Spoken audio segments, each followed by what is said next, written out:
មានមនុស្សជាច្រើនឲ្យនិយមបណ្ដេញជំនាញទន់ផ្សេងគ្នាអ្នកខ្លះថាជាជំនាញមួយអរូបីយើងមើលអត់ឃើញប៉ុន្តែវានឹងស្ដែងឲ្យឃើញជាលទ្ធផលតាមរយៈសកម្មភាពមួយចំនួនបើចង់ដឹងថាអ្នកណាម្នាក់មានជំនាញទន់ល្អប្រសើរឬក៏មិនទាន់ល្អប្រសើរគេប្រកាសជាមើលទៅលើទាំងការនិយាយស្ដីទាំងទៅលើកាយវិការសកម្មភាពលទ្ធផលការងាររបស់គាត់ហើយអញ្ចឹងបើសិនជាយើងជាបុគ្គលិកឬក៏យើងជាម្ចាស់អាជីវកម្មយើងមានជំនាញទន់វាអាចមើលអត់ឃើញទេថាយើងមានប៉ុណ្ណាពី1ដល់10យើងអត់ទាន់ដាក់បន្ទុកខ្លួនឯងចេញបានទេប៉ុន្តែលទ្ធផលរបស់យើង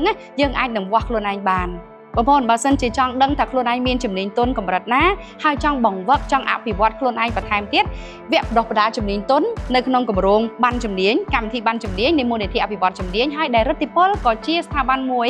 ដែលទទួលបាននូវការទទួលស្គាល់ពីមូលនិធិ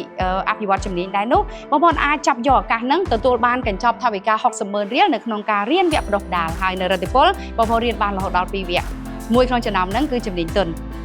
ចាប់អារម្មណ៍ស្វែងយល់បន្ថែមទៀតថាខ្លួនឯងមានជំនាញទន់កម្រិតណាចង់បង្វឹកខ្លួនឯងក្លាយទៅជាកម្លាំងចលករដែលជួយរុញការងារខ្លួនឯងកាន់តែល្អប្រសើរជាងមុនដែលជួយឲ្យអាជីវកម្មខ្លួនឯងកាន់តែរីកចម្រើនទៅមុខហើយដែលជួយឲ្យការដឹកនាំក្រុមការងាររបស់បងប្អូនទាំងអស់គ្នាកាន់តែប្រសើរជាងមុនណាការសម្រេចចិត្តមករៀនវគ្គជំនាញទន់មួយនេះប្រកាសជាអាចជួយឲ្យបងប្អូនរីកចម្រើនហើយទទួលបាននូវអ្វីដែលបងប្អូនចង់បាន